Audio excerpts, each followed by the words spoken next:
Good evening, everyone, and welcome to the July 10th meeting of the Board of Directors of the Washington Township Hospital Healthcare District. It's good to have you all here. Would you please stand and join me in the Pledge of Allegiance? I pledge allegiance to the flag of the United States of America and to the republic for which it stands, one nation, under God, indivisible, with liberty and justice for all. Dee, if you would take the roll for us, please. Director Stewart. Present. Director Nicholson. Present. Director Wallace. Director Epen. Present. Director Yee. Thank you very much. And the first item on our agenda tonight is an education session. And Kimberly, if you could introduce that for us. All right. We have two sections to this. The first is we have a special presentation. It's the Don Peckinpah Scholarship Award. And Janine Zayad is an Executive Assistant 3 supporting Stephanie Williams, our Associate Administrator and Chief Nursing Officer in the Patient Care Services Division. And she is going to be presenting this award this evening. Janine is the current president of the Washington Hospital Employees Association, it's WIA for us, and has served in this position since 2017. And prior to being president, she has been very actively involved in WIA since she started at the hospital in 2006. So I'd like to invite Janine up.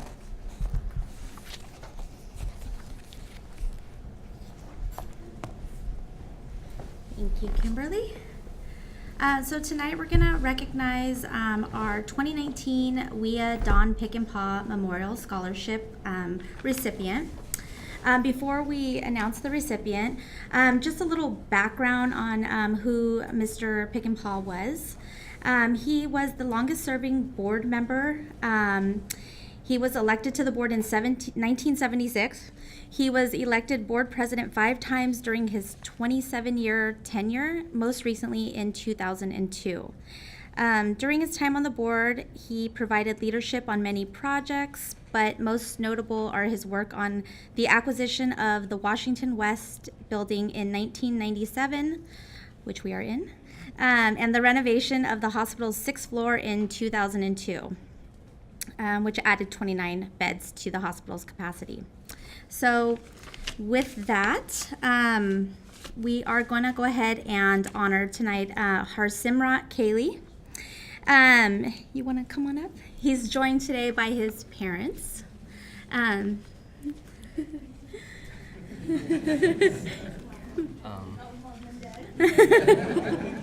so proud. Okay, so Harsimrat graduated from John F. Kennedy High School here in Fremont.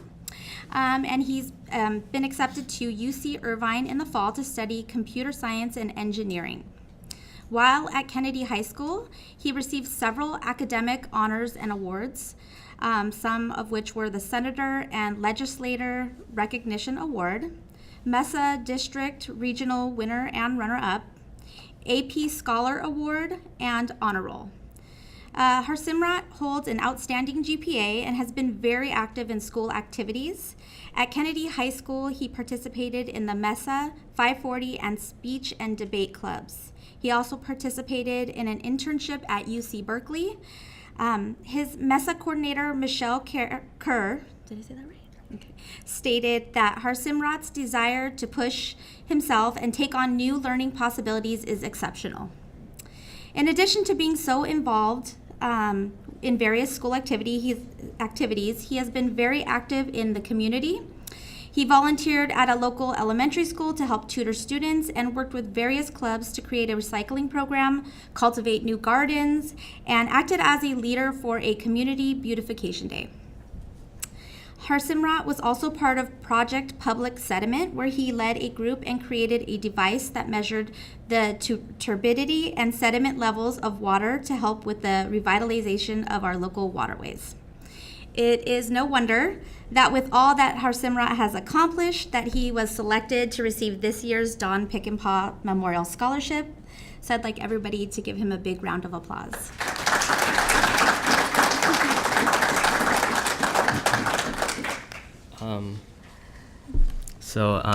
Sorry. I'd just like to start off by saying, obviously, thank you to my parents because I'd be nothing without them. And I'd like to thank the board for giving me this opportunity. A lot of people told me that, $2,000 isn't a real big amount considering how much student debt I'm going to be in a couple of years. But it's not the monetary value which I take away from this. It's just someone had the belief in me to give me just any amount of money is just really inspirational to me. And it's given me a newfound desire to push myself even further. So just like to thank everybody for being here and just thank you to my parents. Thank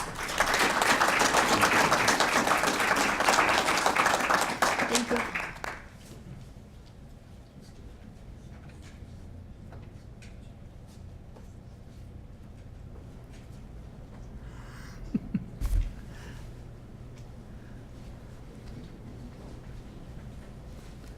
Okay, so we have the second part of our education is I'd like to introduce two people, Dr. Jack Rose and Elena Gunn.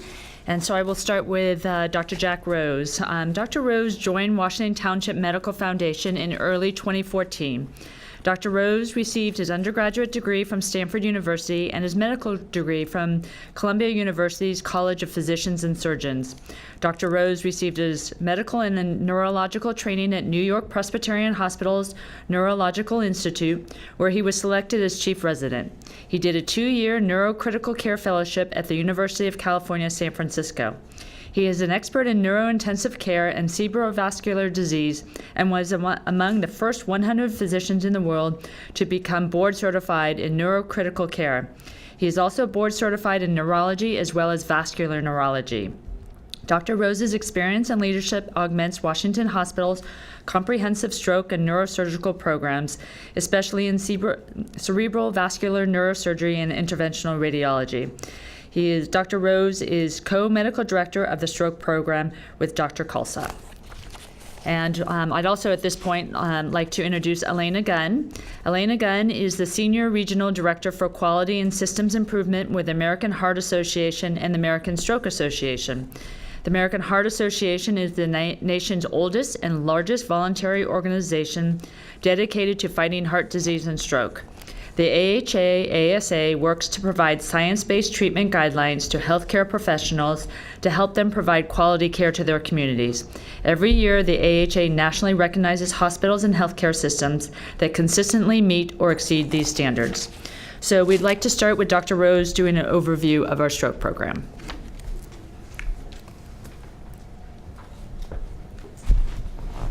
Thank you very much, Kimberly, and good evening to the board and the rest of the attendees here.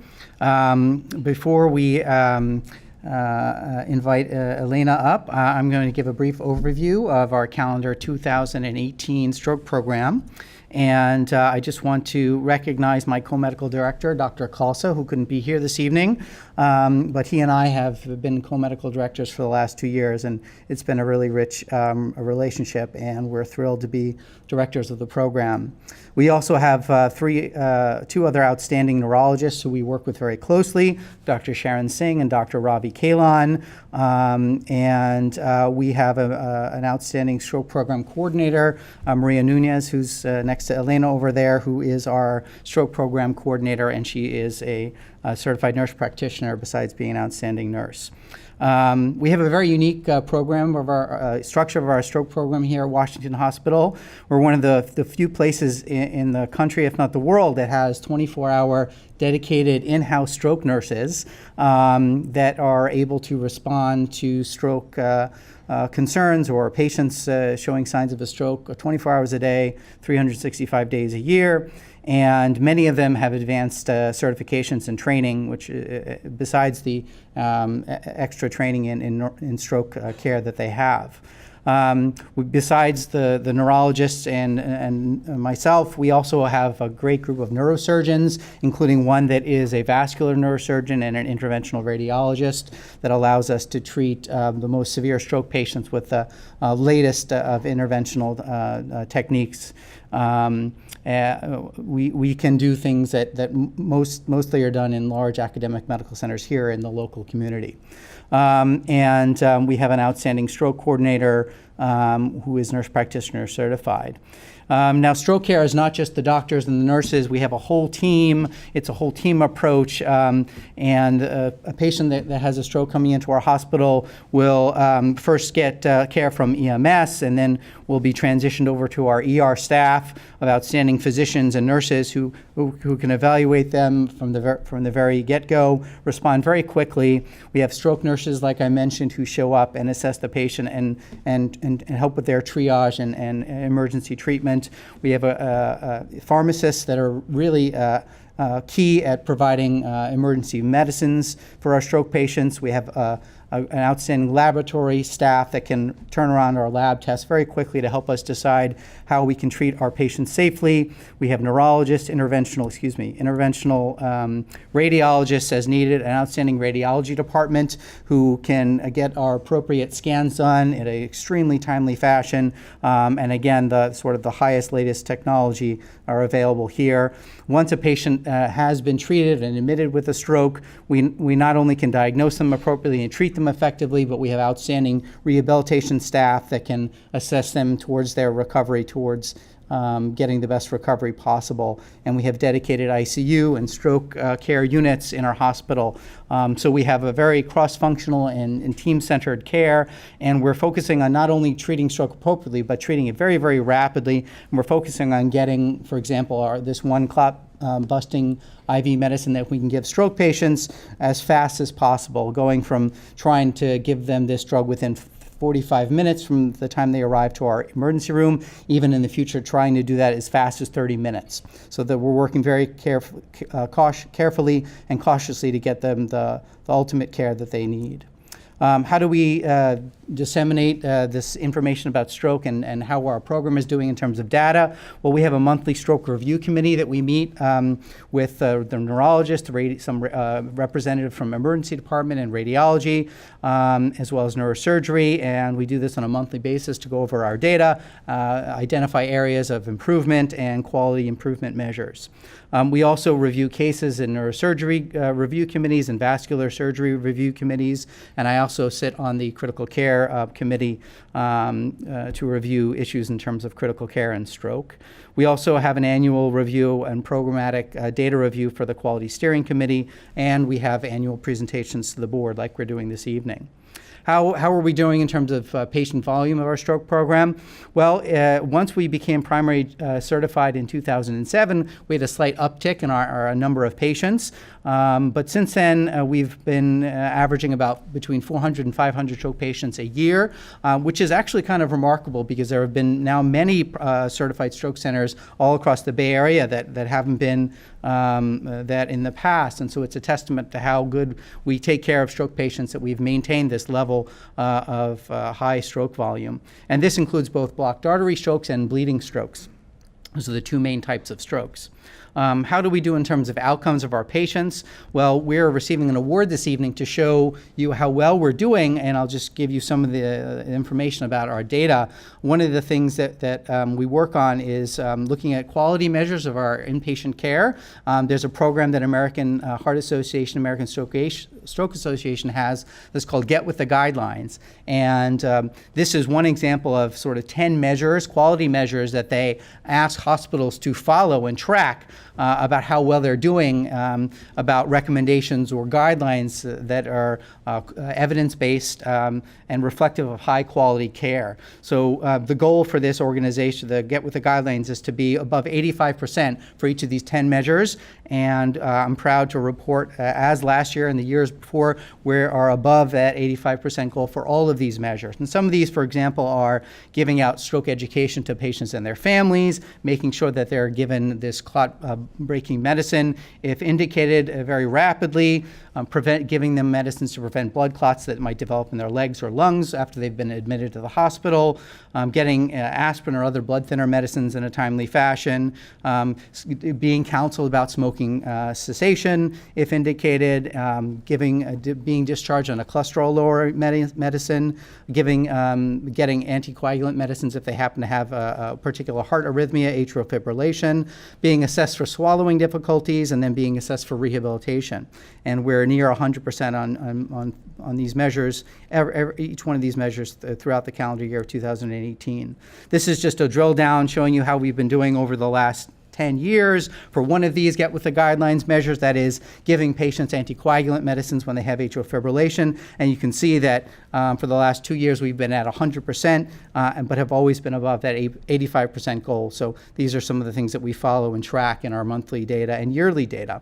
And then in terms of how rapidly can we give this clot-busting medicine, we've been tracking this since 2009. You see that the goal for Get With The Guidelines is to be about 75% or greater to give this clot-breaking medicine within an hour of the patient showing up in your ER. And you see that in the earlier, about 10 years ago, we were not doing a great job at getting this drug rapidly. We were anywhere from 0 to 20% of our patients getting this drug within an hour. And then over the last few years, we've done a lot of work to try to improve this, and we've surpassed the 75% goal. This last year, we've dipped down to about 75%, but we are doing our best to try to keep this at above the 75% goal. If you don't meet that criteria, it doesn't mean you don't get the drug, but you get it maybe slightly after the 60 minutes. So we're working hard to get this drug in as fast as possible. And also, this is just a graph showing you the percentage of time that we can give this drug within 45 minutes from the patient showing up in the ER, not 60 minutes. And you see it looks like there's been a little bit of dip down in the last calendar year, but actually this 43% we think is actually a little bit more above 50%. So we're above that 50% goal of getting this drug administered to patients with stroke within 45 minutes. And we're making sure that we're going to stay above that 50% goal.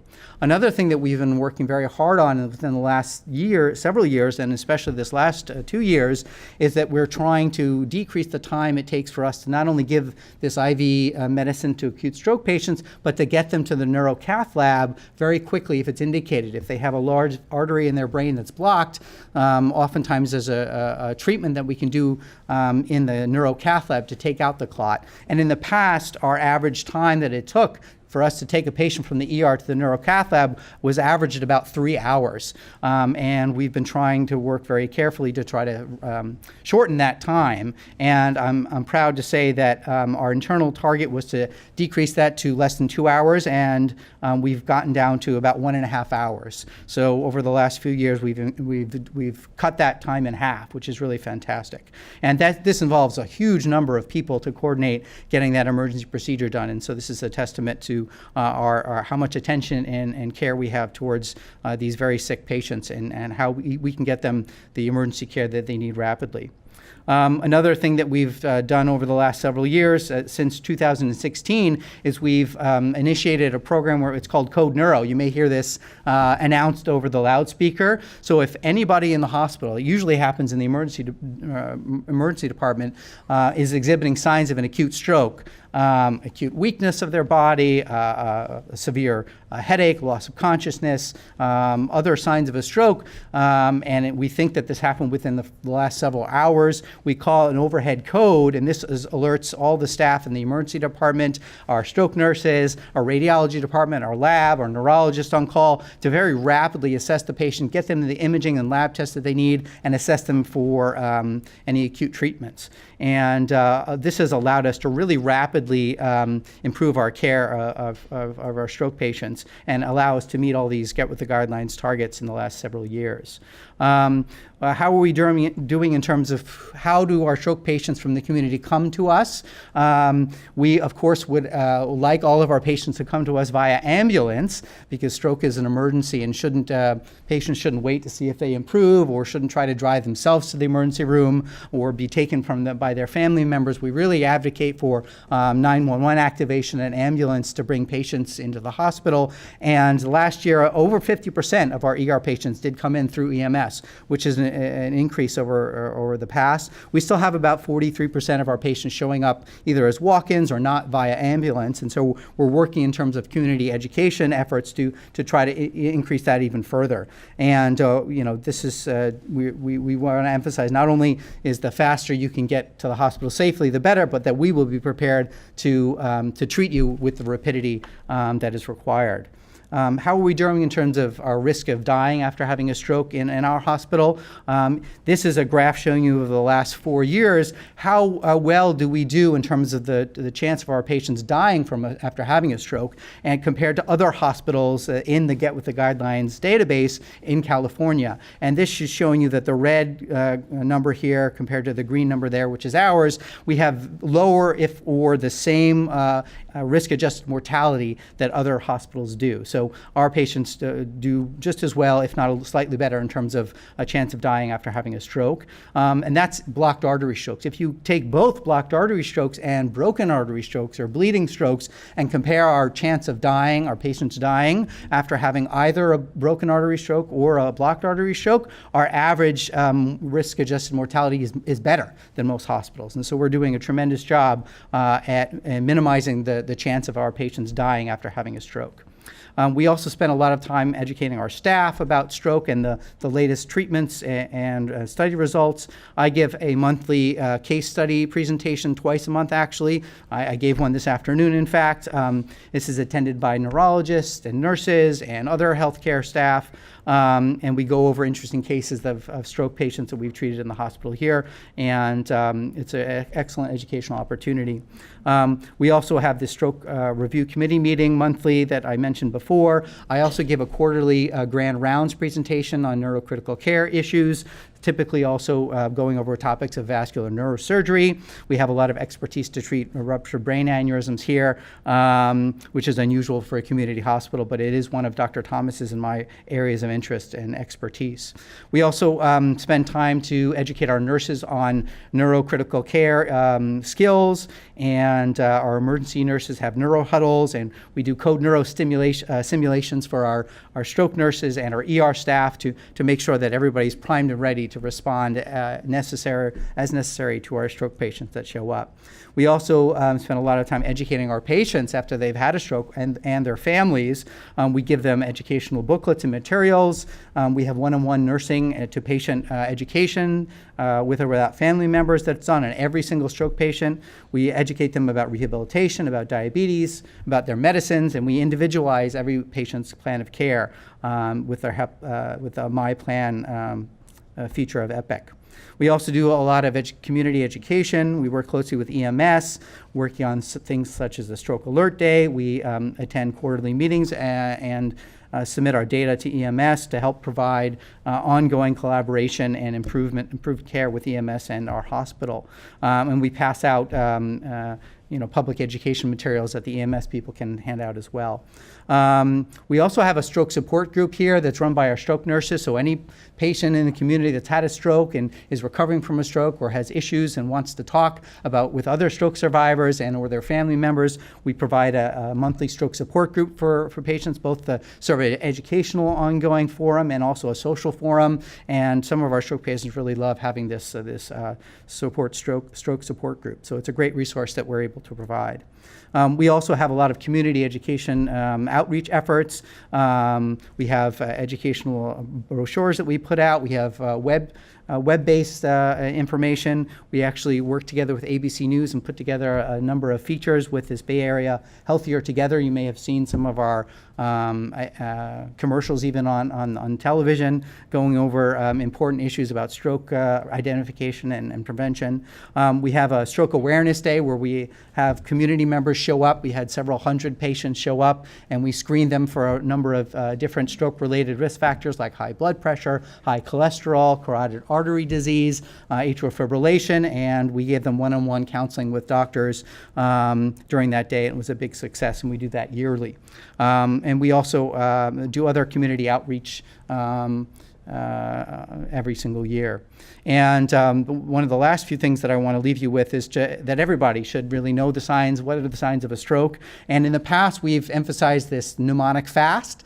FAST standing for F. If your face is droopy, you want to get evaluated for stroke. A is for arm. If your arm is suddenly weak or you can't feel it, that could be a sign of a stroke. S is speech. If your speech is suddenly slurred or you can't talk or understand language, that's a sign of a potential stroke. And then T, time. Time is brain. The faster you can get evaluated at a hospital and potentially treated, the better your outcome is. But we've also realized that there are other symptoms that might be missing from this FAST mnemonic. And so now we're really emphasizing a new acronym called BFAST. B stands for balance, because sometimes patients can have a stroke and suddenly they just can't, they lose their balance. They can't walk straight, and they may not have other signs. And so we're trying to emphasize this educational point as well. And then E is for eyes. So if you suddenly lose vision in one eye or you lose vision in one side of the world, that could also be a sign of a stroke. And so we're not only educating people to think about fast, but to be fast. And it also reemphasizes this tenet that we really want patients to show up quickly, to be fast in their recognition of stroke symptoms in themselves or their loved ones or bystanders, and get them to 911, call 911 and get them to attention very quickly. And last couple of things are some of our achievements. You'll hear about this in a minute, but we did receive the Get With the Guidelines Award, Gold Plus Award, that was presented at the International Stroke Conference from some of our stroke nurses attended. We received a Health Grades 5-Star Award, and many of our stroke team members recently attended a Pacific Stroke Association educational conference. What are our goals for next year? Our goals are to aim for improving the percentage of patients that get treated with this clot-breaking medicine within 30 minutes from arrival. We're focusing on expanding the time window for how late we can treat severe stroke patients with this neurocath lab procedure in coordination with the latest clinical studies and guidelines. We also have a new neurovascular nurse practitioner program, which we are going to be providing for some of our stroke nurses to get them even more highly stroke nurse certified.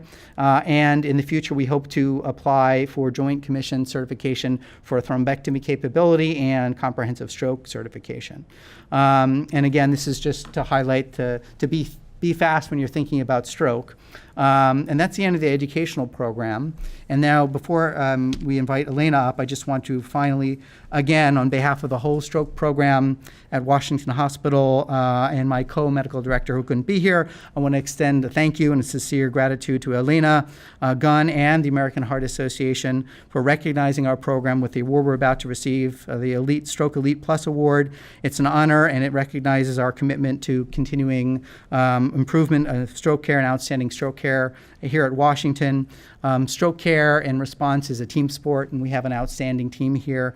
And I want to thank all of the doctors involved, the nurses, the other healthcare staff, my medical co-director, my stroke coordinator, Maria, and the administration and our board for your continual support and dedication to our stroke patients. Thank you.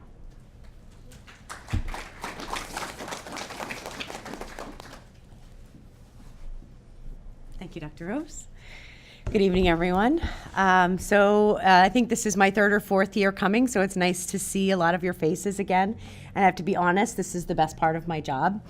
As a nurse and an administrator in my past life, I'm accustomed to be called into meetings to find out all the metrics that we're not meeting, Press Ganey being a big one.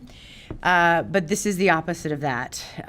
This is an acknowledgement of an ongoing, consistent effort of everyone involved, every single provider who touches a patient, completely, continuously committed to giving them the best care every time.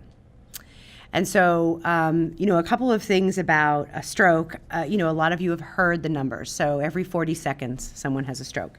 It is the number one cause of disability in the United States, costing in excess of $30 billion a year. But I had a thought when you said the number of strokes has remained or actually slightly decreased, even though you've had an expanding number of programs. I think that two things cause that. I think, number one, the community efforts to let people know that their blood pressure and cholesterol needs to be controlled is that we're seeing people identify stroke sooner, and that's an ongoing effort from each hospital, especially a community hospital like yours. And the other is the fact that we have people identifying their strokes earlier. Again, community education. People are recognizing, kids call 911 because they know the symptoms of a stroke. And we've had a lot of stories like that where, an 8 or a 10-year-old will call 911 because they think their relative is having a stroke. And so I say that because I want to acknowledge that community hospitals play such a key role in really improving everyone's lives. We talk about metrics because we're all in healthcare and we're nerds, and so we kind of focus on metrics. But what do those metrics mean? So in 10 years ago, when Get With the Guidelines, American Heart Association's program was really starting to get traction, we were able to pull the average time it took a patient to get treated with this clot-busting drug, Alteplase, was about, in the state of California, was about 74 minutes. Which is actually remarkably better than the rest of the country. And last year, it's 53 minutes. And those minutes are billions of brain cells. Those are thousands of people that went back to work, that drove, that went to graduations and weddings and family events and had good lives. And so commitment to minor minutia of data and metrics really reflects a larger commitment to improving and saving people's lives. Not just saving their lives, but giving them a quality of life. And pretty much, I'm certain that everybody in this room has been touched by someone with stroke or cardiovascular disease. And so I want to acknowledge that especially in a community hospital, you're really key to making people's lives better every day, both in treating the patients who have stroke and in working with those patients who don't have it to make sure that they do not. So this award is the 2019 Get With the Guidelines Gold Plus Target Stroke Honor Roll Award. I believe this is the 8th or 9th year that we have been giving this award, and I blanked on the number today, but it's 8 or 9 years. It's my 4th, but it's 8 or 9 years that we've been coming to give this award, and it's not the same metrics. We move the goalpost every few years, so it's not like you can always get this. But it really reflects an ongoing commitment, and even though staffing changes and roles change, people remain, the stroke care remains hardwired at Washington Hospital, which I think is pretty remarkable, and I want to congratulate everyone in this program. Getting this kind of recognition, it has to do with everyone on that very first slide that Dr. Rose showed with the arrow and all of the different people who touch patients. Every single one of those groups of people is part of the stroke system of care. So this recognition goes to every single person who touches stroke patients here at Washington Hospital. So what does this mean? So the August edition of U.S. News and World Report, which is the Best Hospitals edition, there is a large AHA insert that lists all of the hospitals who reached award level by name and recognition. So you'll be in that. You will have another opportunity to be awarded at next year's International Stroke Conference, as well as the ability to display this awesome plaque. And so thank you for having me again, and congratulations to Washington Hospital Healthcare System for their 2019 Get With the Guidelines Stroke Gold Plus Target Stroke Honor Roll Award.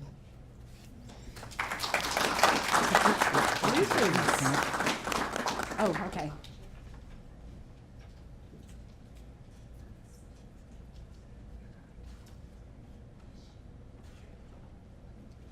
We're gonna get also the rest of the. Yeah. Oh, yes, please. Neurologist.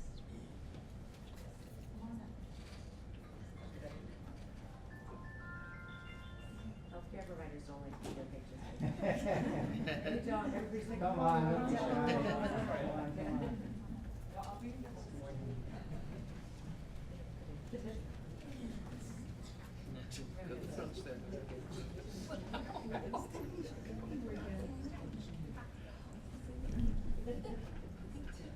I'm happy to stand with these folks.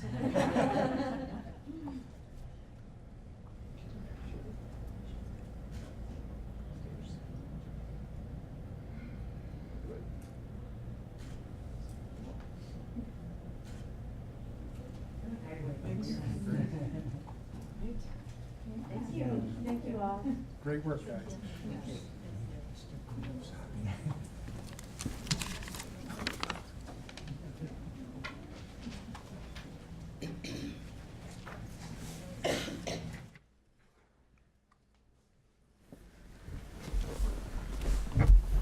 Thank you very, very much to all concerned in that program. It truly is a reassuring thing to live in a community where stroke can be treated efficiently and well.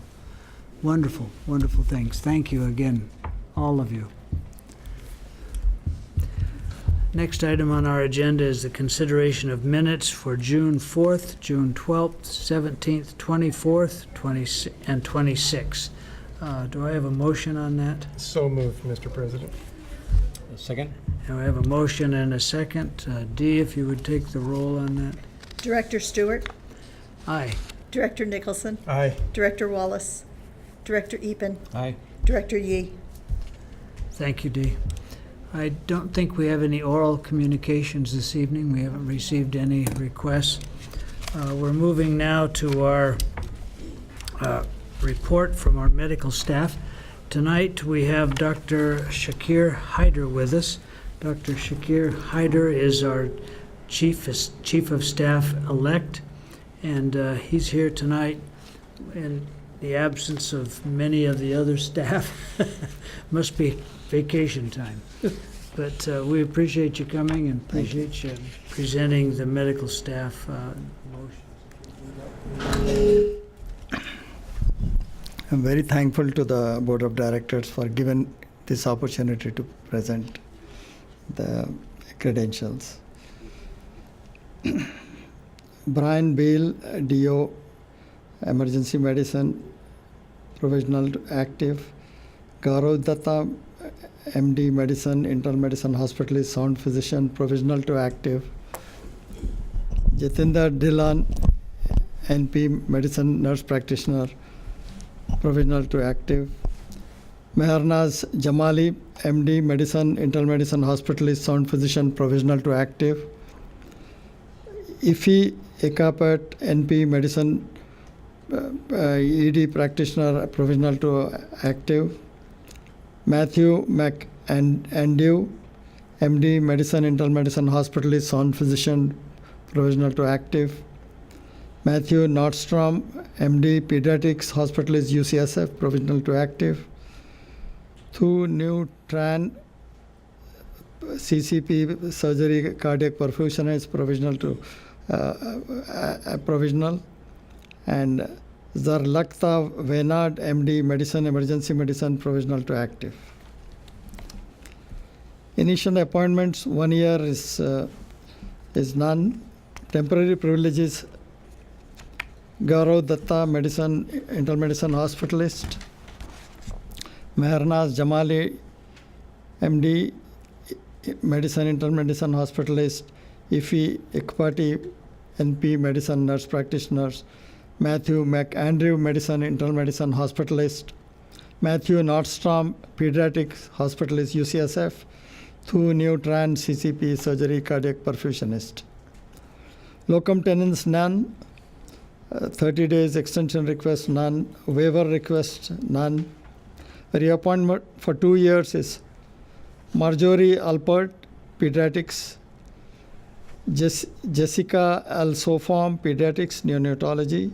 Francisco Brun, Medicine Intensivist, Critical Care. Paul Cheng, Pediatrics, Allergy Immunology, Ambulatory. Jason Chu, Medicine, Pulmonary Medicine.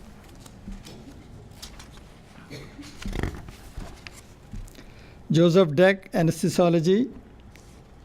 Sarah Dobb, Pediatrics. Susan Dupler, Anesthesiology. Christian Elias, Medicine, Rheumatology, Ambulatory Shares. And Shankar Gimiri, Family Medicine, Active. Jeffrey Grigoris, DPM, Surgery, Podiatrics. Alexander Kopelnik, Medicine Cardiology, Samuel Lada, Medicine Hospitalist, Yuk Feng Lee, Physician Assistant Surgery, Physician Assistant to Dr. Begoi, Kwanzaa Pupulampo, OB/GYN Hospitalist, Nabil Shafi, Medicine Interventional Cardiology, Mona Tufti, Radiology, Telemedicine, Joshua Wang Gompal, Surgery, Podiatry, Wani Velakuru, Medicine Rheumatology, Candy Wong, Medicine Intensivist Critical Care, Jacob Wooden, MD Radiology, Daniel Z Radiology. A reappointment for 1 year is Gabriel Harshaw, Sandeep Kunwar, Edward Mayer, Sukhvinder Sandhu, and Jason Van Tassel. Conditional reappointments are none. Non-reappointments, none. Transfer to staff category, Srikant Ambati, MD, Harleen Dayal, MD, Y. Fan, MD, Garima Gandiar, MD, Natalie Hitt, MD, Tracy New, Medicine, Yukfeng Lee, Surgery, Physician Assistant, Edward Meyer, MD, Medicine Endocrinology, Kaw Mint, MD, Medicine, Internal Medicine Hospitalist, Nicholas Phillips, MD, Family Medicine, and Michael Ross, Anesthesiology, and Kelsey Smith, Internal Medicine. Almiro Yanga, Internal Medicine, Tran He Thi Dio, OB/GYN. Completion of proctoring prior to eligibility is none. Completion of proctoring and advancement to staff category, Srikant Ambati, Harleen Dayal, Y. Fan, Garima Gandir, Natalie Hitt, Tracy Hugh, Yukfin Lee, Kwa Mint, Nicholas Phillips, Kelsey Smith, Han Tran, and Almiro Yanga. Extension of proctorship, none. New privilege is requested. Wong Campbell, Joshua Wong Campbell, Surgery, Podiatries. Delete of privilege, Alexander Kopelnik has noted the privileges which are deleted. And Yukfeng Lee, PSC Surgery, Physician Assistant, Nabil Shafi, MD, Medicine Interventional Cardiology, as noted the delete, and Han Tran, OB/GYN. Conflict of interest, Gabriel Harshaw, self, and Sandeep Kunwar, self, and Sukhvinder Sandhu, self, Joshua Van Kampel, self, and Jason Van Tansel, self. Amanda Best, CCP Professional Leave of Absence, Cardiac Perfusionist. Reinstatement of leave of absence, none. Withdrawal of application, none. Resignation is from Irene Bessner, OB/GYN, John Law, Radiology, Jamie Rowe, Surgery, Physician Assistant, Jessica Zigman, no longer with Palo Alto Medical Foundation. Thank you very much. You Thank got you. the luck of a very long list tonight. Yeah. We appreciate you bringing that to Thank you, us. sir. I need a motion on that.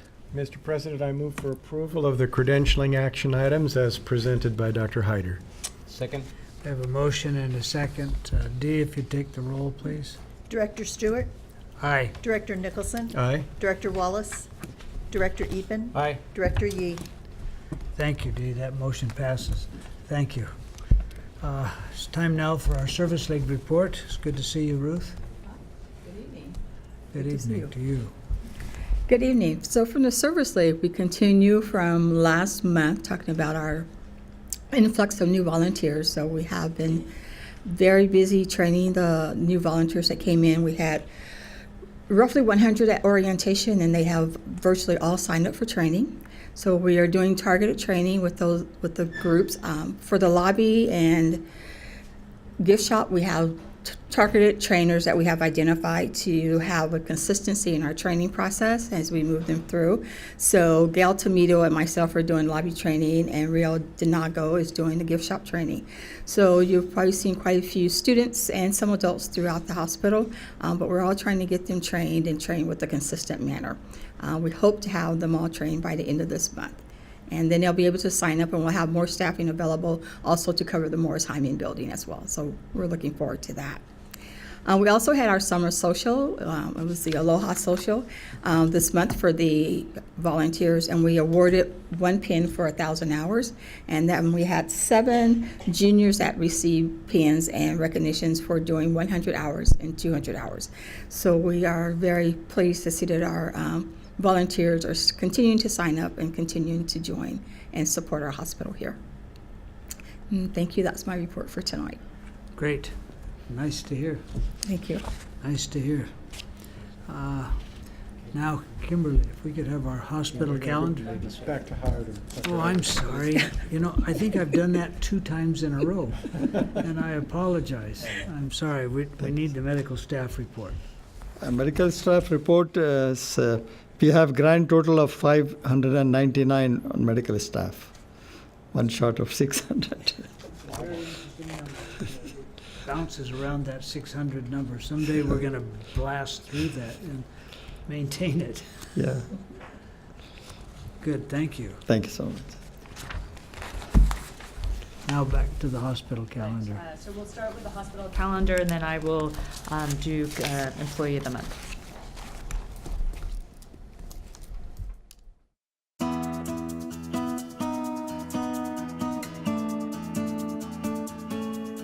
Past health promotions and outreach events.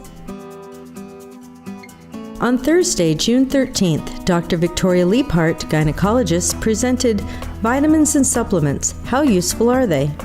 47 people attended.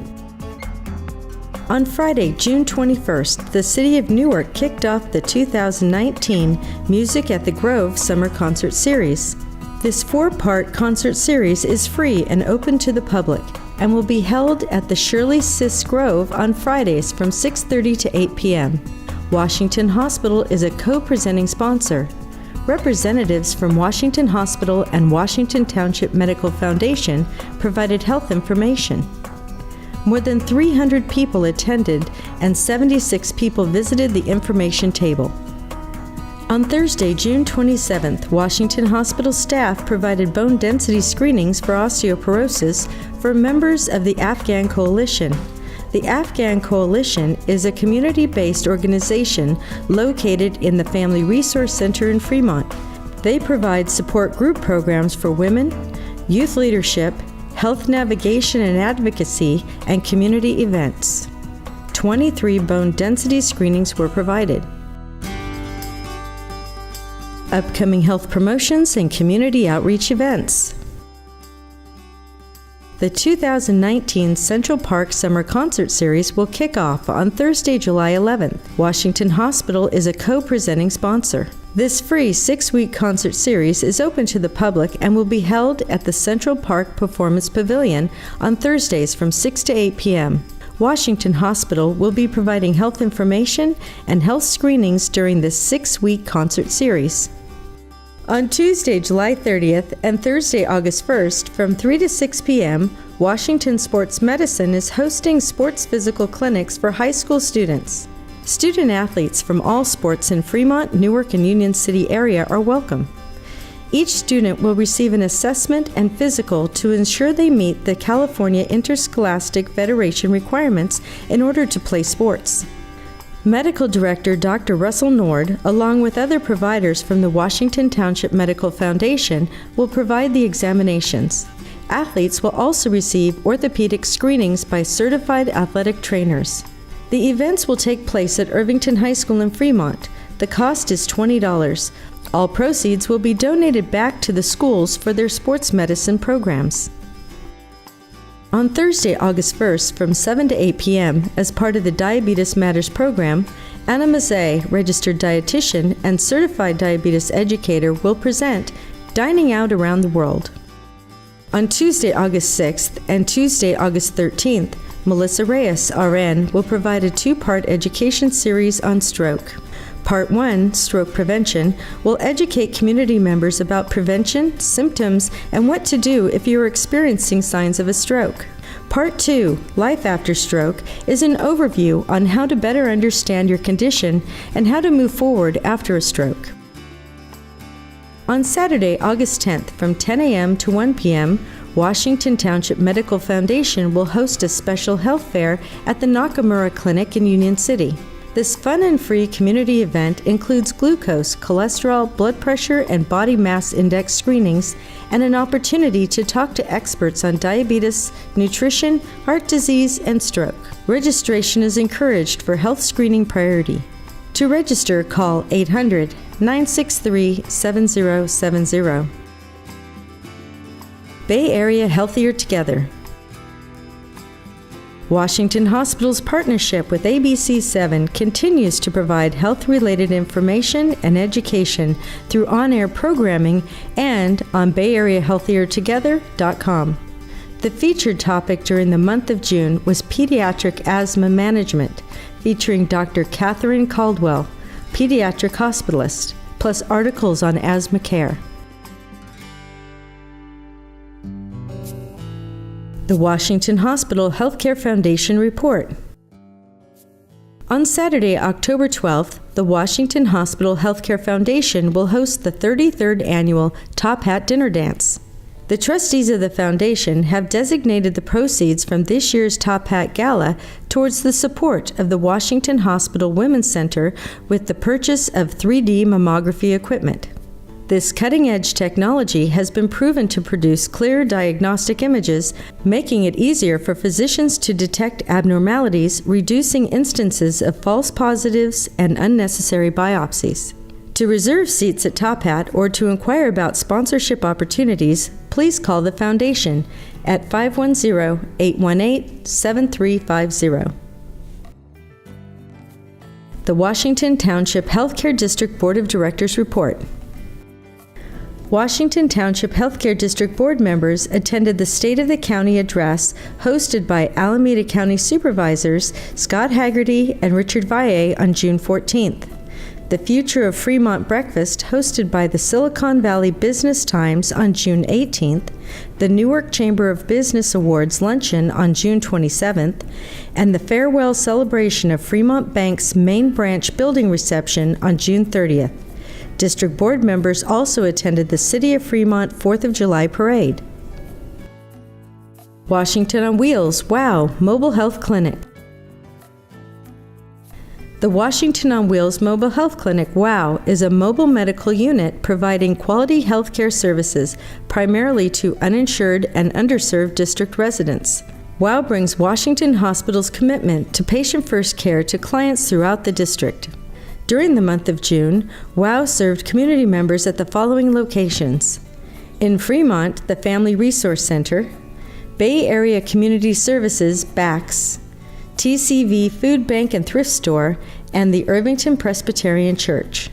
In Union City, the Ruggieri Senior Center, Alvarado Resource Center, Union City Family Center, and Our Lady of the Rosary Church. In Newark, the Viola Blythe Community Services Center and the Salvation Army. These community partners provide social services to families in need and the homeless population. The total number of community members receiving health care from the Washington on Wheels Mobile Health Clinic during the month of June was 105. Internet and social media marketing. Washington Hospital's website serves as a central source of information for the communities the district serves and beyond. The hospital's employment section was June's most viewed webpage with 39,006 views. The hospital's social media presence is measured through total reach and engagement stats. The total reach statistic represents the number of people who saw a Washington Hospital Facebook post. Social media posts may reach a user via a newsfeed, which is most common, a user's page timeline, or via a direct link to a hospital post. The engagement statistic represents users who liked, commented, shared, or clicked on a Washington Hospital Facebook post.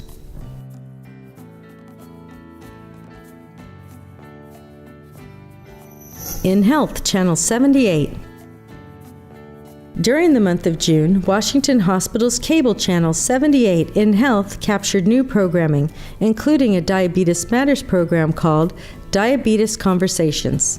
In addition, InHealth aired 3 health and wellness programs titled Endometriosis, Causes, Symptoms, Diagnosis, and Treatment, Gastrointestinal Disorders, and Wildfire Smoke in Your Lungs, Do You Need to Worry? And the June Board of Directors meeting. Awards and recognitions. On Thursday, June 27th, the Newark Chamber of Commerce honored Nancy Farber with an Outstanding Leadership Award. This award was given in recognition of her visionary leadership, outstanding service, and invaluable contributions to the region.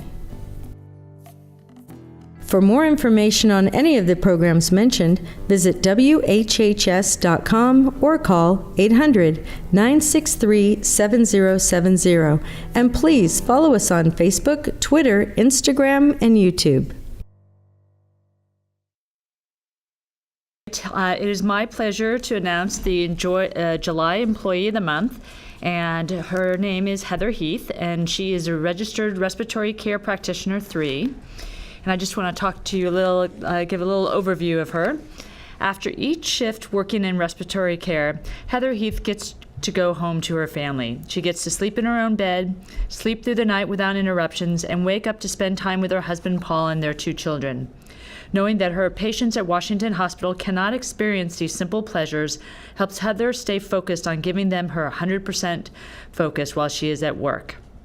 As a respiratory therapist, her responsibility is airway management, from elderly patients in the ICU to the tiniest of patients in the special care nursery. Heather treats each one as an individual who needs her help and deserves her respect. The patient-first ethic reverberates in every task Heather takes on. She once wrote an essay describing how much our culture of doing what's best for the patient means to her. Heather is as dedicated to her coworkers as she is to her patients. She is willing to take on extra shifts when needed, and when working as lead, make sure coworkers have what they need, including breaks, in order to perform their jobs well. Like many members of our staff, Heather was born at Washington Hospital and raised in Fremont. From an early age, her goal was to be a labor and delivery nurse. She was working as a medical assistant in a physician's office when Drs. Whalen and Singh advised her to consider working at Washington Hospital, noting there are many opportunities to learn and to grow professionally. Heather found a role as unit clerk on 2 West, where she was able to work with new mothers and their babies. In 2003, she was asked if she would consider respiratory therapy as a next career step. Heather went back to school, earning a Bachelor of Science in Respiratory Care. Some people working in healthcare find balancing duties at work and at home a challenge, but Heather has a terrific support team in both places. At home, her amazing husband Paul takes on most of the day-to-day tasks, so when the family is together, they can enjoy the many athletics her children Matthew and Amy have participated in over the years. Both at home and at work, Heather is all in, and her coworkers and patients reap the benefits. Congratulations to Heather, our July Employee of the Month. Thank you. Our next item on the agenda tonight is the lien report from Galen Hamilton. Yes. Kimberly, you'd like to introduce them? Sure, I'd like to introduce Galen Hamilton. He's the Chief Operating Officer of Washington Township Medical Foundation. He started and joined Washington Township Medical Foundation in 2017, where he provides strategic direction, overall management, and day-to-day leadership. He brings to Whitmouth more than 30 years of leadership and management experience at some of Northern California's top health care organizations, including Dignity Health Medical Foundation, where he was the executive director of the San Francisco Bay Area, and Kaiser Permanente, where he held director positions with Kaiser Hospital, Kaiser Foundation Health Plan, and the Permanente Medical Group. A specialist in process improvement and operational growth, Hamilton holds a bachelor's degree in business administration and a master of business administration degree cum laude from St. Mary's College of California.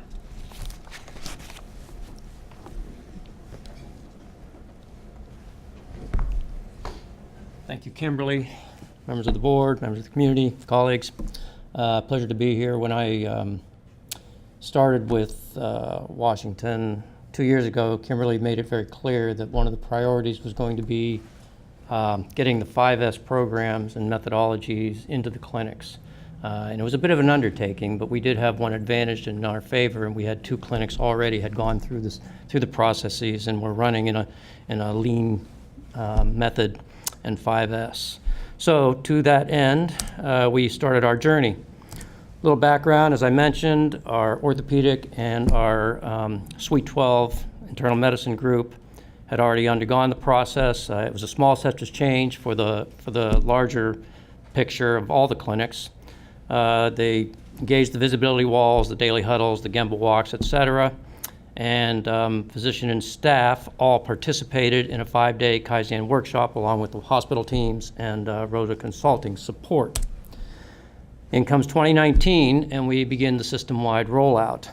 It took a different approach because we had to reach all of our clinics, which spread out throughout the community, and to do this without, hitting the resources to bring them in, we kind of designed a hybrid 2 half-day sessions, AM and PM, to bring staff into representatives that could take this information back to the clinics and implement it. So it's a train-the-trainer type system.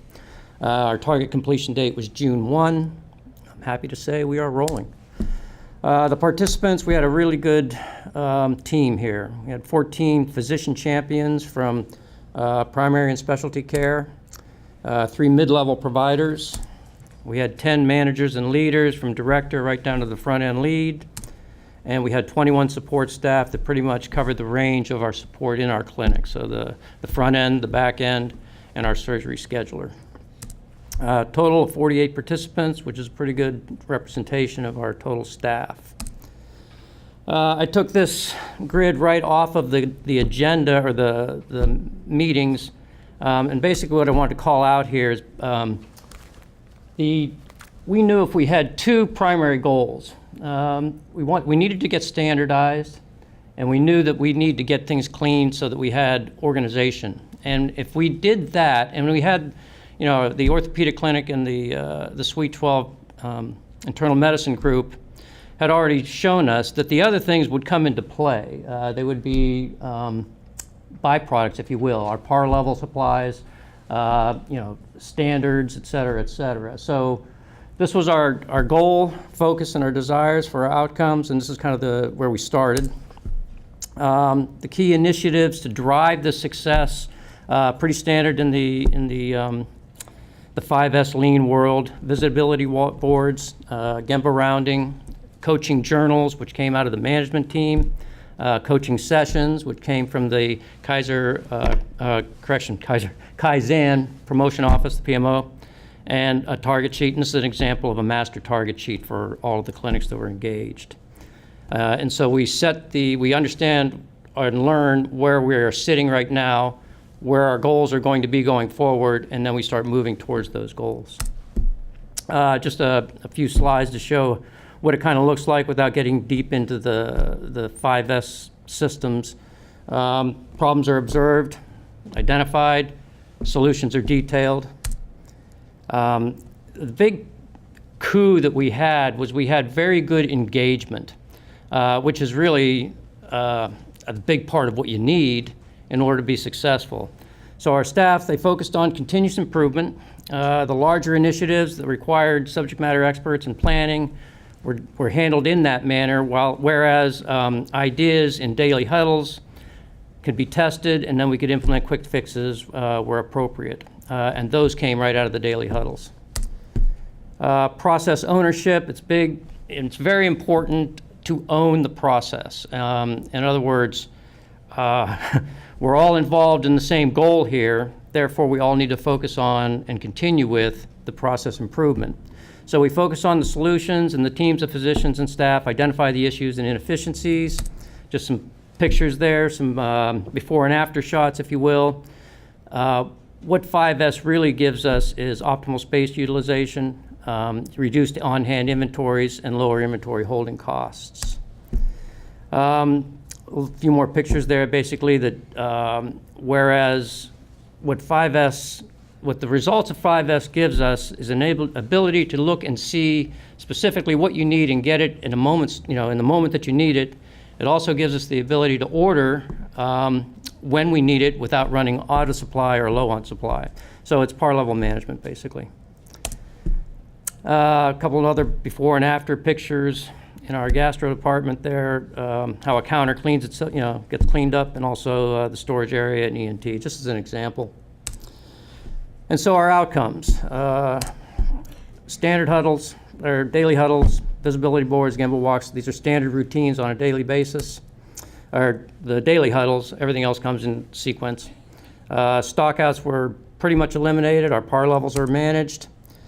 We've realized just in the first few months here of full operational 5S throughout the clinics, about a 45-cent reduction in our medical supplies shelf inventory. This is just the beginning. The big coup that I see is that we have teamwork, people working together on the same accord and focused, and this is really where we can accomplish a great deal. And the communications are very open. And what I stress, not only here with pretty much everything that we do, it's continuous. It's a steady state of improvement, which means that there's regular change and regular moving the dials and moving the dots. So that's what our focus is. And that's the high-level view. Questions, comments? Appreciate that very much. Sounds like you're headed in the right direction. Thank you, Dr. Stewart. Any other questions from the board members? Thank you, Galen. Good evening to you. Next, we have our quality report tonight from James McGuire. Yeah, so my pleasure to introduce Dr. James McGuire.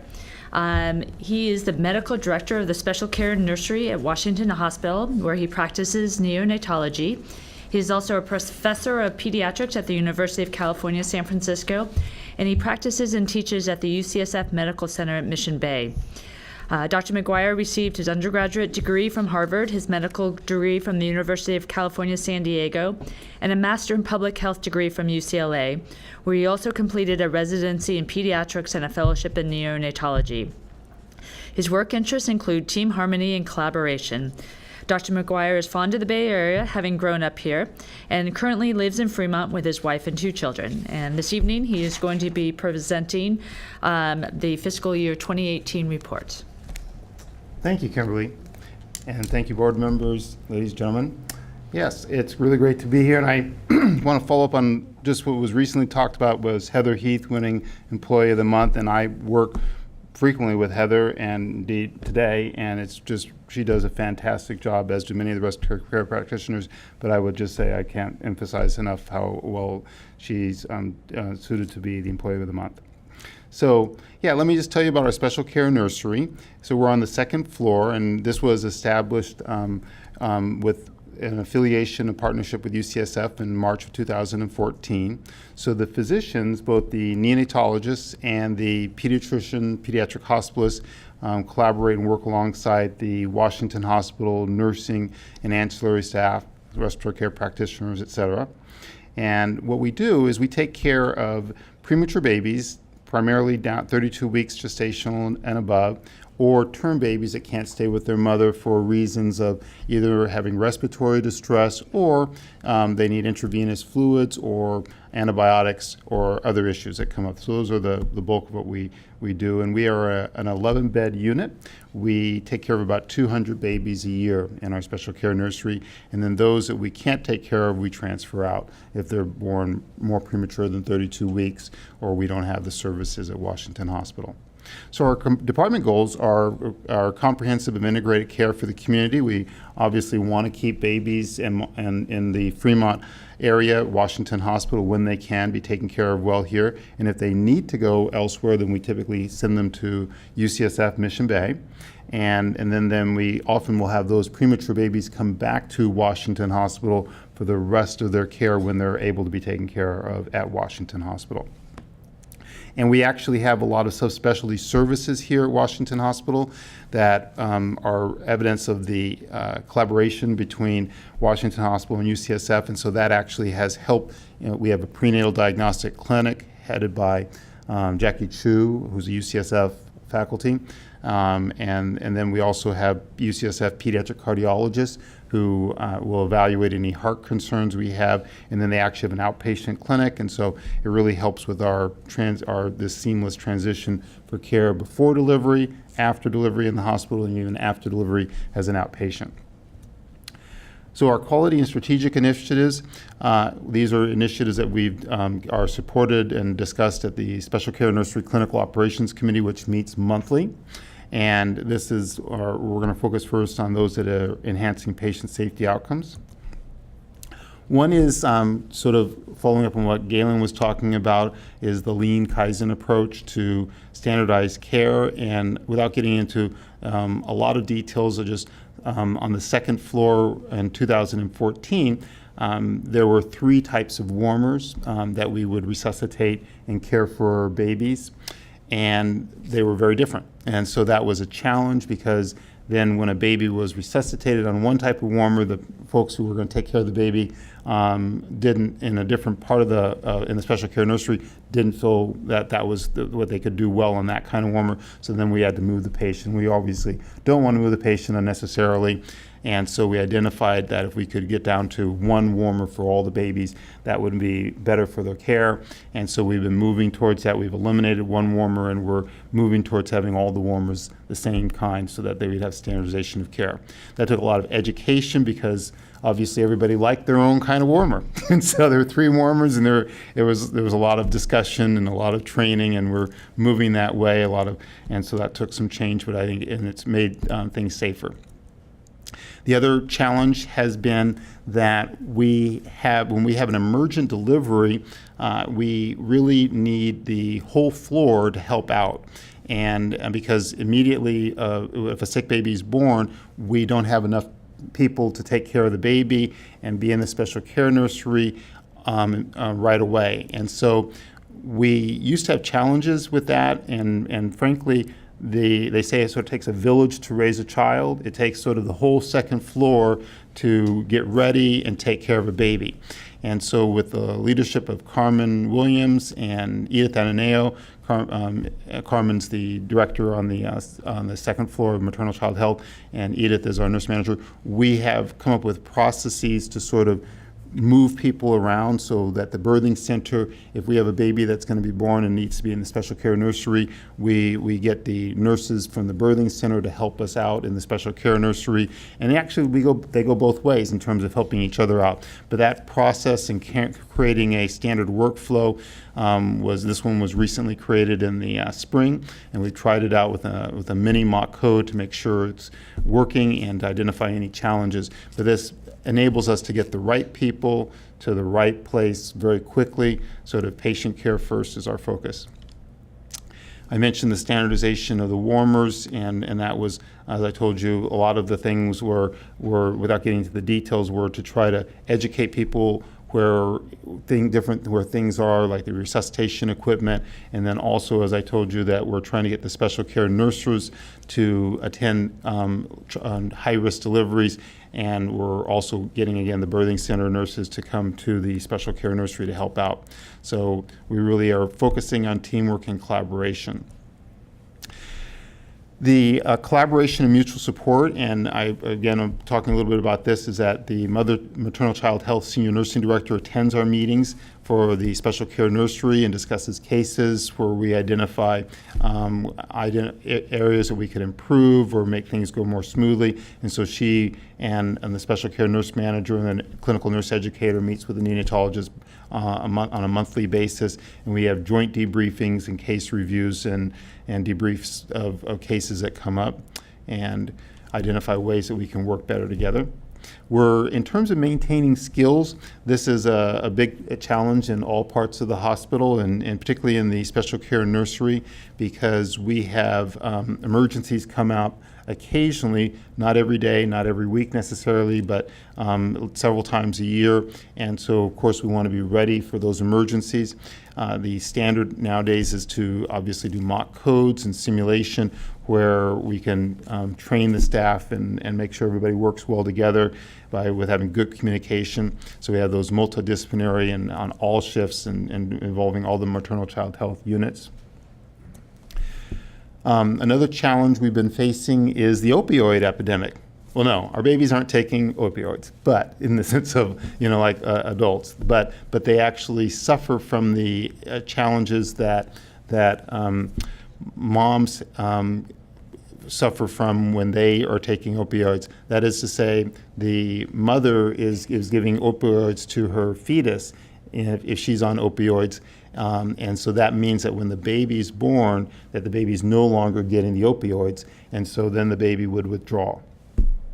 So there's a higher incidence of withdrawing babies nationally, and so what we decided to focus on at Washington Hospital was what seems to be a better approach. This came about through Yale New Haven, and they researched it and have come up with a really good approach, which was different from what we historically have done. So the neonatal abstinence syndrome is what we call it when a baby is withdrawing. Used to be largely treated with opioids, and so we would often give the baby morphine after delivery. We would try to avoid that, but it often ended up happening. It was just the whole process was tilted that way. So the new approach out of Yale New Haven is this eat, sleep, and console, and so there's nothing about drugs in there, and so there's a huge decrease in the amount of morphine that we're giving to the babies nationally with this approach, and so we rolled this out here. We were actually one of the first hospitals probably in the Bay Area to roll this out because it's only really got out in the literature about a year or two ago. And so the implementation of the eat, sleep, and console approach, which the easiest way of saying it is it's hugs, not drugs.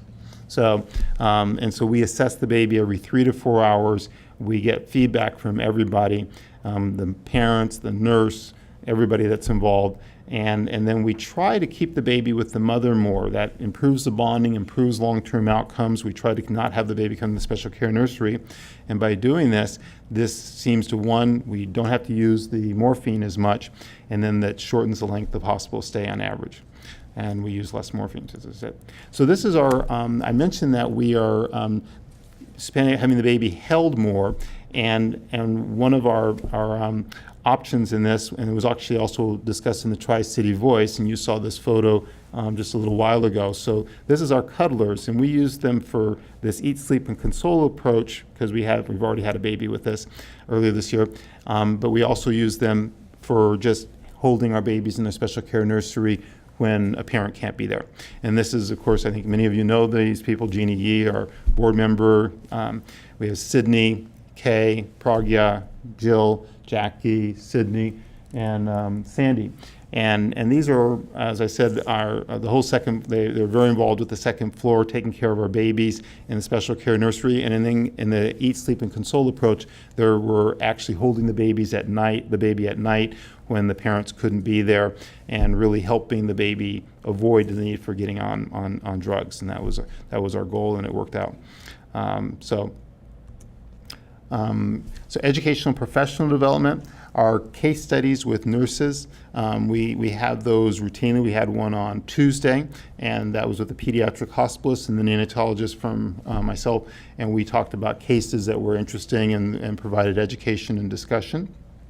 We have UCSF provides outreach courses for the nursing staff, and then we also have a quarterly UCSF perinatal outreach program, which is a UCSF perinatologist that is a high-risk OB, and a neonatologist comes down to Washington and has a conference, and we discuss issues that are relevant for the obstetricians and the pediatric hospitalists, and we get the outpatient community doctors and outpatient OBs and such to make it a very robust discussion. We are very excited about our upcoming reunion, which will be on September 21st in this room, and this is our photos from our last reunion. As you can see, it was a well attended and very happy occasion. For these are many of the babies with that have grown up, and then the parents, and then many of the staff members volunteer their time. And we had a Hawaiian theme last year. Our theme next year will be Western. Patient experience. Our patient satisfaction has been, we've been happy with that. You can see the quotes. all the nurses were just amazing and provide amazing care for my son, and that really speaks to the nurses. They just really are. We have fantastic nurses who, when we have more babies than average, they find ways of staffing our unit, and they always are patient with the families. It is a very scary moment to have your baby away from the mother, and I think the quote from this one saying it was a scary moment for us, but we were soon relieved after witnessing the kindness and professional care, and then the genuine kindness and concern helped immensely during a time of uncertainty and stress. So, in terms of challenges, so we want to have more mock codes, and that's something that we're working on. We want to have it, as I said, to cover all the shifts. That of course that takes resources, educators, equipment, staff time, and such. And so we're working on a more organized approach for the entire second floor, because it used to be that the sort of special care nursery was separate in many ways from the rest of the second floor, and what we have really wanted to work towards was actually not having any separation, and obviously babies could be resuscitated even in the Morris Hyman Pavilion. So we're working on a more organized approach that will cover all places that resuscitate babies and children on the second floor and elsewhere. And we have a very robust committee that's working on that. In the meantime, we're also doing mini mock codes during shifts to identify gaps in the overall process, and also mock codes. But we're just trying to make that a more robust process so we can be ready and continue to be ready. The other thing that we're working on is that some parents aren't aware of everything that the SCN has to offer, and one item of that is that we're going to have a facelift soon, which we're going to just have it spruce it up a little bit. And then we're also working on, Jackie Chu, our perinatologist, has identified mothers that are likely to have a premature baby, and those mothers, we actually have them come and visit our unit prior to delivery so that they can sort of see what our unit looks like and meet us, so that they will not be as scared when they if their baby ends up actually being in our special care nursery. Sometimes our census goes up and down, and so we are working on ideas of how we can have a higher census consistently.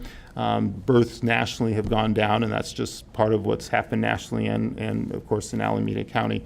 So we're collaborating with Dr. Chu and the Prenatal Diagnostic Center about high-risk deliveries that could potentially be admitted to the special care nursery, and brainstorming with that. So our next steps are more warmers, and we're getting there. The facelift, as I mentioned, to spruce up the special care nursery, our annual reunion, and will be bigger and better, we think, this year than last year. And then we have it also in the lean approach and standardization, we have new ventilators. Thank you, the board and many other people here, for moving that forward. These ventilators are actually the same type of ventilators that the respiratory care practitioners are using elsewhere in the hospital. So when they come to the special care nursery, it's not a completely different ventilator. It's a little bit different, but it's a lot easier for them to take care of and use. And then we're doing more simulation, as I mentioned, with high fidelity mannequins and using the lean Kaizen approach. Any questions? Exciting to hear about. Yeah, and I really have to say, these reunions, although it's just once a year, it's also, I live in Fremont, as Kimberly Hart's pointed out, and I see these families now and again at my gym, on the street, at Bed Bath & Beyond just last month when I was shopping for my wife, and it's really sweet to see the families. And then, this community, as I mentioned, Bill Nicholson was, knows one of the cuddlers and had shared an article, and there's a lot of community on our floor, and I really think that that's what makes it special and makes us work well together. Thank you very much. Hi, James. Jacob Eapen, yes. Yeah. Great presentation, but one of the questions that I have is, with all this, the incidence of prematurity is increasing in this country. In absolute numbers, I think we are the 6th largest producer of premature babies, and the incidence of prematurity, I think, is 15-16%, which is nothing to be bragged of when you compare with some of those countries which are running at 5%. Nothing to do with the economic indexes at all. I mean, countries like Ecuador, Sri Lanka, I think their incidence is 5%. Yeah. And the main concerning factor here is the disparity in prematurity. You know that numbers vary from 12% in certain ethnic listening to 17% in certain other.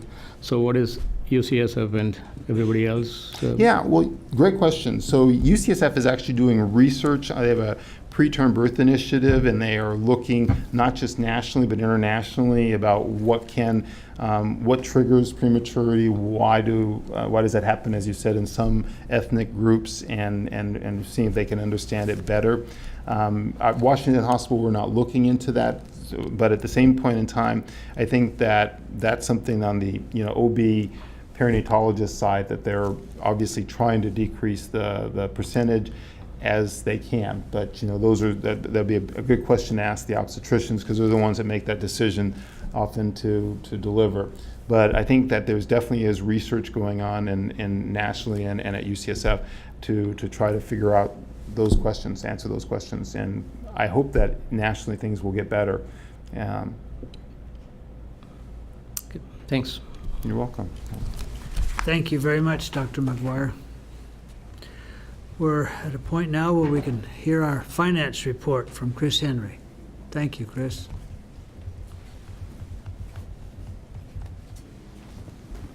Okay, good evening. Tonight we'll be looking at Washington Hospital's financial and operational results for May.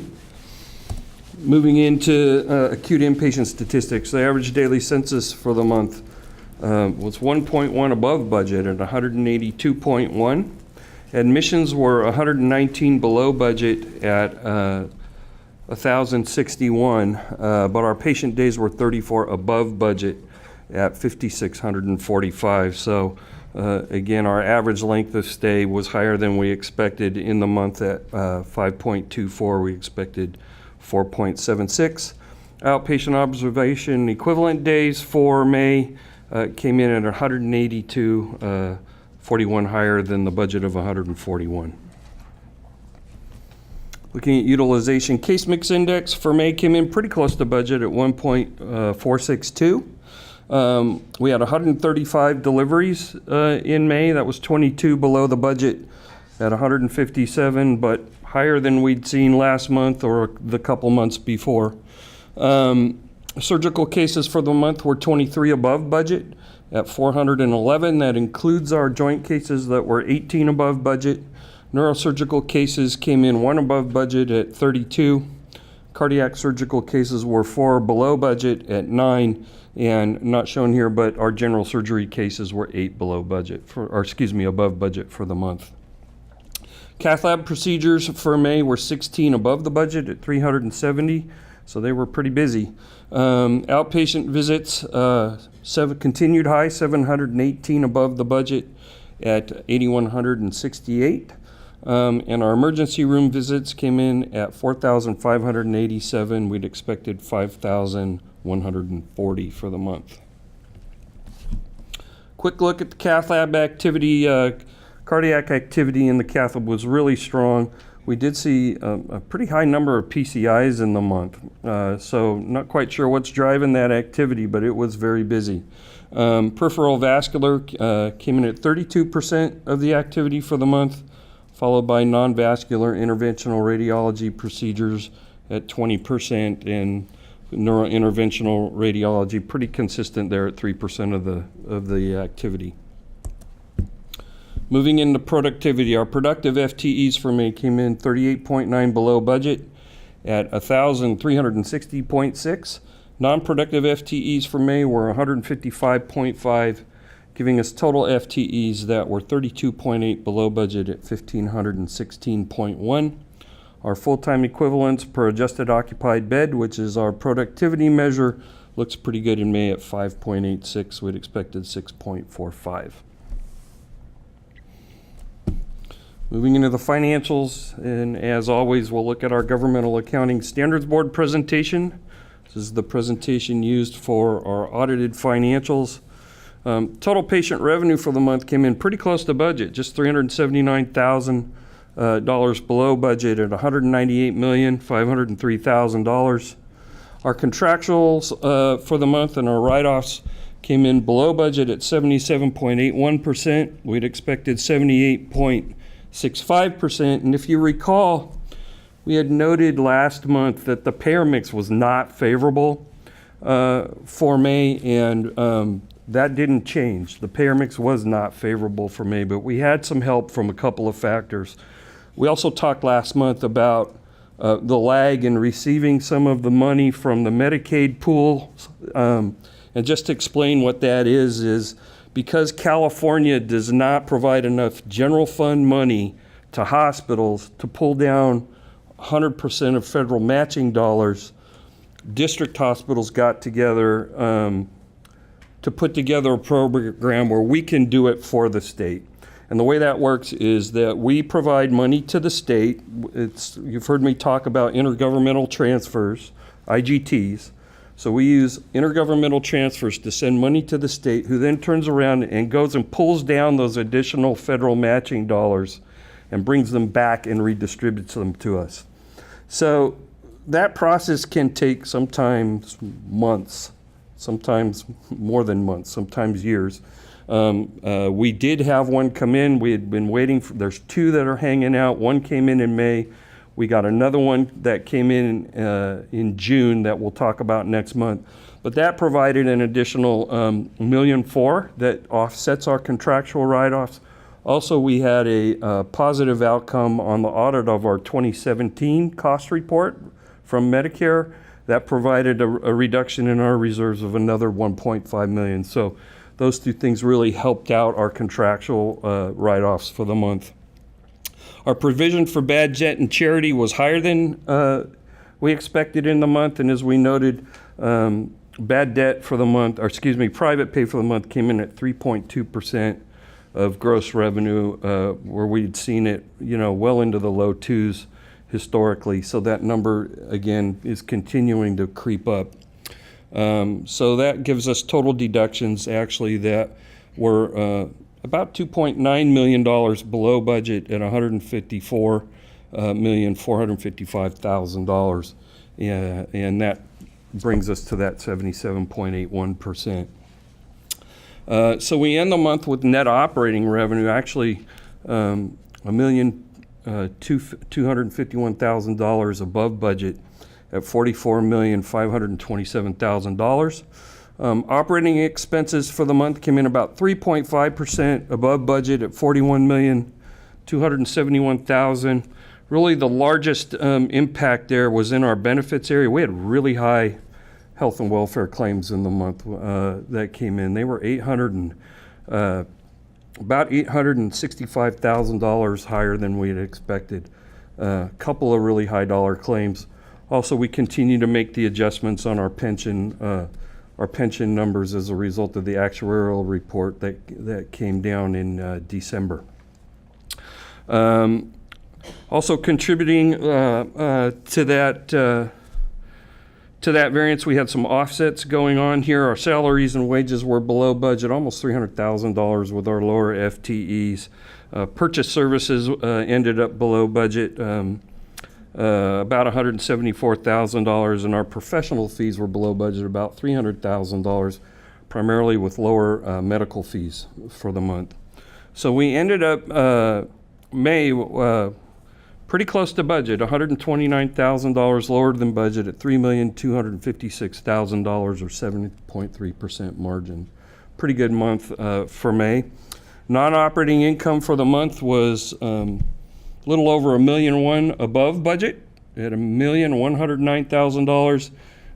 Big driver there was an unrealized gain on our investments of $1 million in May. So we end up with the month from a GASB perspective with a total bottom line almost $1 million higher than budget at $4,365,000. Looking at our Financial Accounting Standards Board presentation, this is a format that represents how Wall Street might look at our financials. Wall Street would take our interest expense and move it out of non-operating income into operating expenses. And they would also take out the tax revenue we collect to support our general obligation bond debt service and that unrealized gain on our investments. and we would end up at an operating income from a FASB perspective of about $2.4 million and a total bottom line of $3.104 million as a result of those adjustments.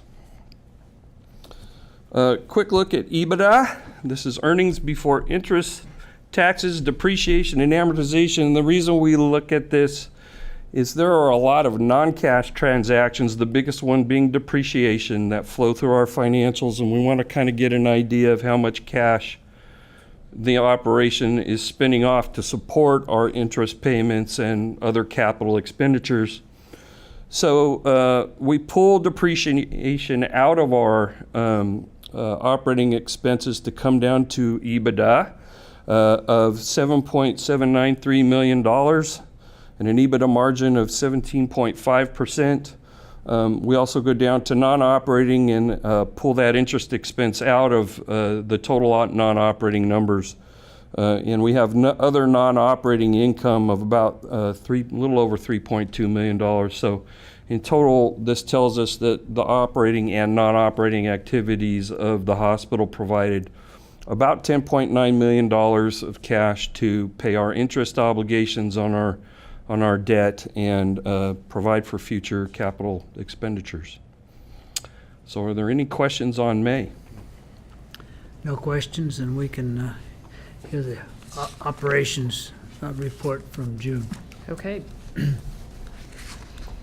All right, starting with the preliminary gross revenue. Gross revenue of $183.5 million for June was below budget by $6.8 million, but above June of 2018 by $14.8 million. Basically, the deferred pricing adjustment that we've talked about in the past made up $8.7 million in the gross revenue variance and $311,000 in net revenue. So inpatient gross revenue of $126.9 million was below budget by $16.6 million. Outpatient gross revenue of $56.6 million was above budget by $9.8 million. And basically that represents, as we've discussed in the past, the shift from inpatient to outpatient was primarily due to the joint replacement surgeries.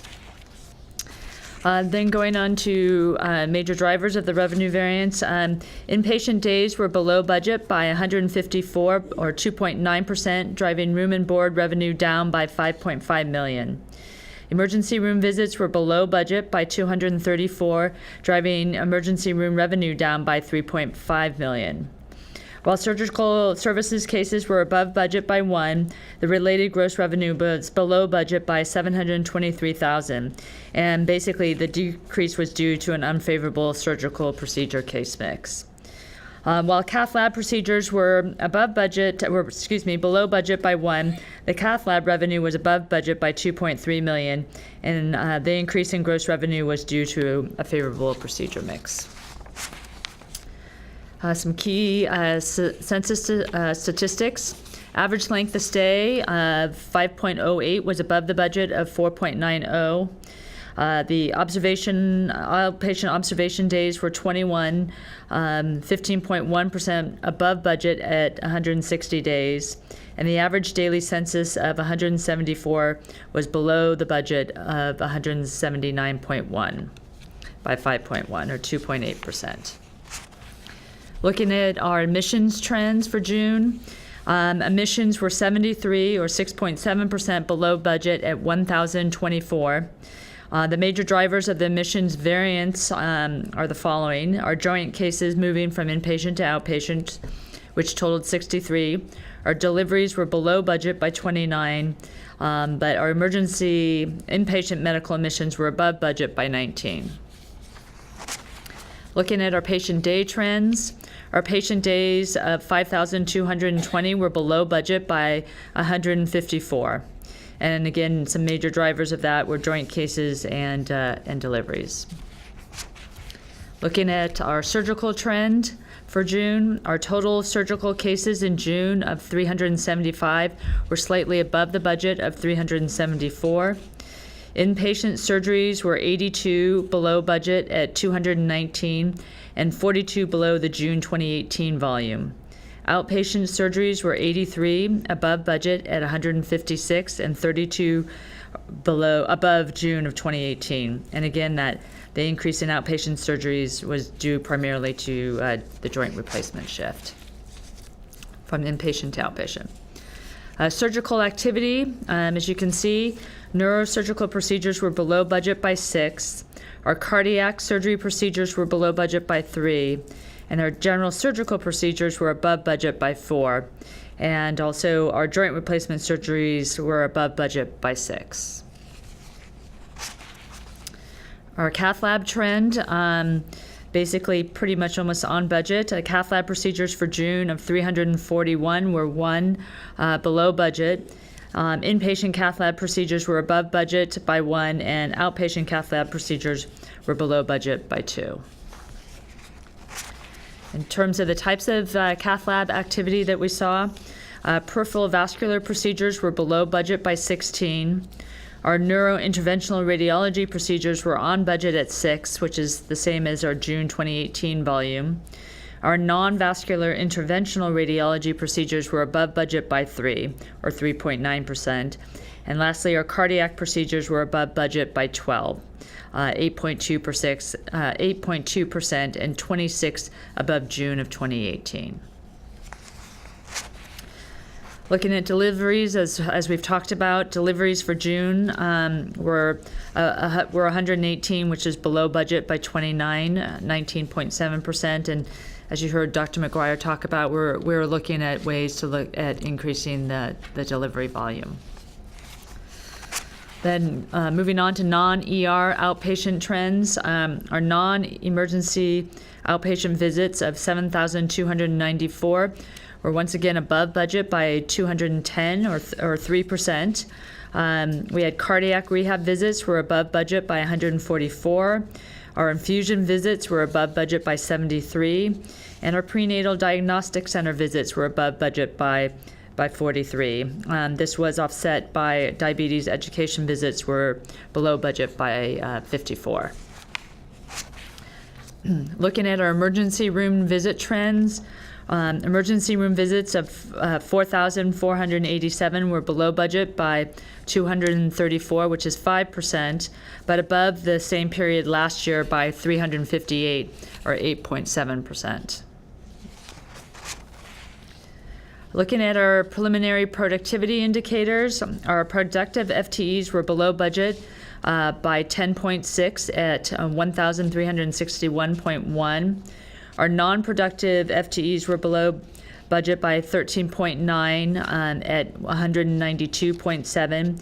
And our total FTEs of 1,553.8 were below budget by 24.5.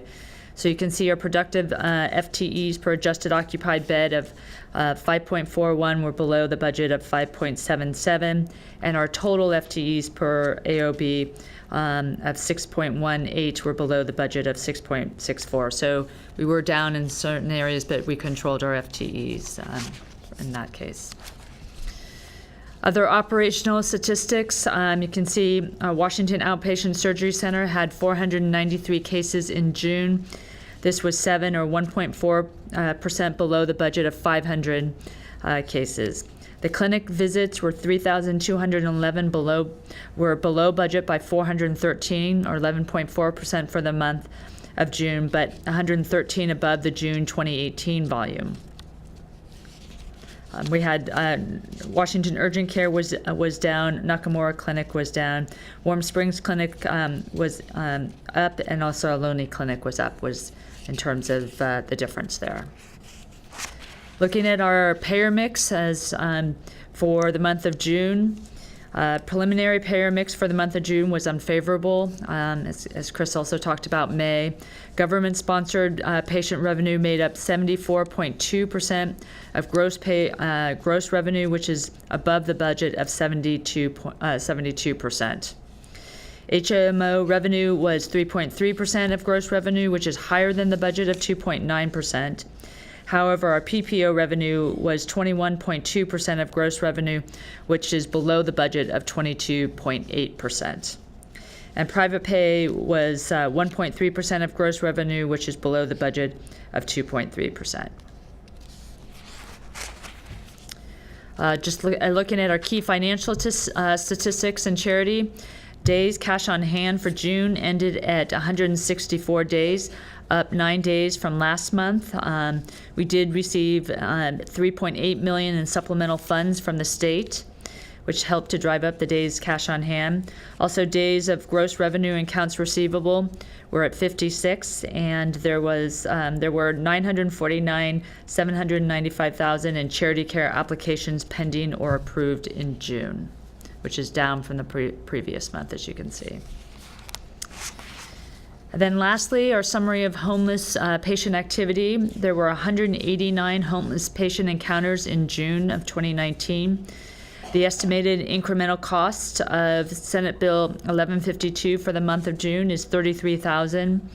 Our total estimated unreimbursed cost for the homeless care for the month of June is $269,000, which gives us an estimated total unreimbursed cost for the homeless care that we have provided in relation to Senate Bill 1152 for the 6 months ending in June is approximately $2.8 million. Any questions? Thank you very much. Any questions for Chris or Kimberly? Seeing none, thank you, Chris. We're at the end of our open meeting agenda at this point, and it's necessary for us to have a closed session this evening, so we'll be adjourning now to a closed session. Thank you very much. We're reconvening to open session and announce that no reportable action was taken care of in the closed session. Seeing no other business this evening, this meeting is adjourned.